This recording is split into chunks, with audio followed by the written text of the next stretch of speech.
Salut, moi c'est Albert. J'ai 5 minutes de libre pour expliquer la théorie de la relativité spéciale. Lui, c'est Bart, mon assistant, qui va nous accompagner dans cette aventure.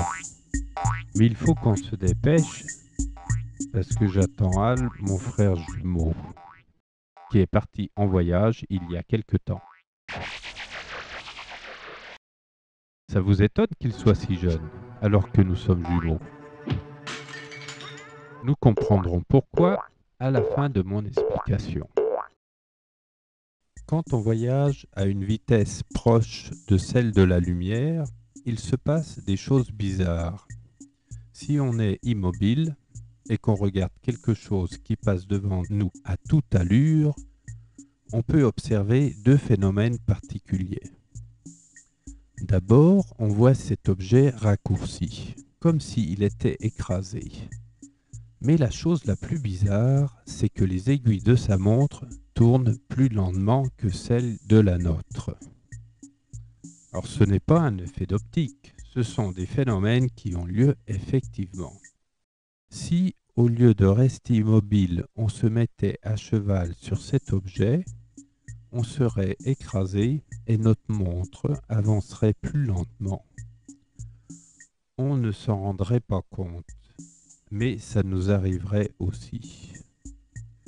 On voyage tous les jours, mais ces deux phénomènes ne se produisent pas parce que personne n'atteint une telle vitesse.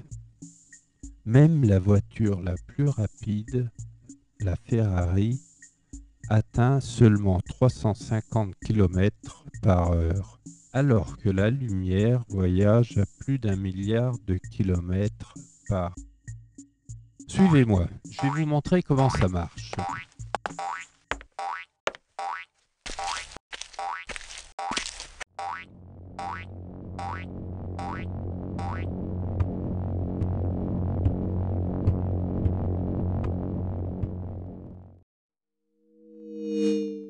Vous l'avez vu? Non, trop rapide. Je vous avais dit que ça voyagerait à toute allure. Pour vous montrer ce qui s'est passé, on va utiliser deux caméras spéciales qui filment la scène à la même vitesse que le vaisseau spatial. Comme vous pouvez le voir, à l'intérieur du vaisseau spatial, tout est normal. Bart est content et sautille comme d'habitude, et les aiguilles de l'horloge bleue tournent exactement comme celles de la mienne. Mais souvenez-vous que le vaisseau spatial doit voyager toujours tout droit, et toujours à la même vitesse. S'il prend un virage ou s'il ralentit, l'expérience ne fonctionne plus. Et maintenant, vous voyez, tout comme je vous l'avais dit, le vaisseau spatial est écrasé. Et Bart, qui sautille comme d'habitude, est écrasé lui aussi.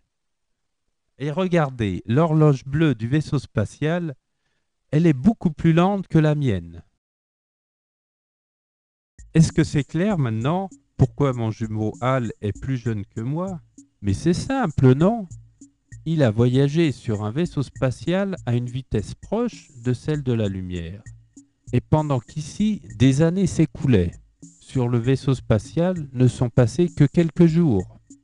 C'est pour ça que j'ai les cheveux blancs alors que lui, il fait encore du skateboard. Je suis vraiment content d'avoir réussi à expliquer ces choses en 5 minutes, parce que maintenant j'ai un rendez-vous important. Alors excusez-moi, mais il faut que je file.